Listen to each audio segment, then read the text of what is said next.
President Trump 50% শুল্কে বিপাকে ভারত, কোন পথে যাবে নয়াদিল্লি? প্রেসিডেন্ট ডোনাল্ড ট্রাম্প ভারতের পণ্য 2 দফায় মোট 50% শুল্ক আরোপ ঘোষণা দিয়েছেন।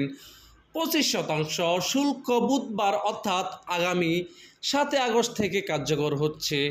বাকি 25% হবে আগামী 27 আগস্ট থেকে।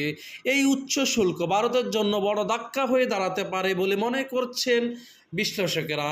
আলোচনা অগ্রগতি না হলে এই শুল্ক বাড়িয়ে চাপ তৈরি করতে পারে ভারতের রপ্তানি এবং কূটনৈতিক কৌশলে। এখন প্রশ্ন, এই সংকট মোকাবেলায় নয়াদিল্লির উপায় কী? ভারত এবং যুক্তরাষ্ট্রের মধ্যে এর আগে 5 দফায় বাণিজ্যিক আলোচনা হয়েছে। তবে কৃষি, দুধ এবং রাশিয়া থেকে তেল কেনা নিয়ে মতপার্থক্যের কারণে আলোচনা ভেস্তে যায়।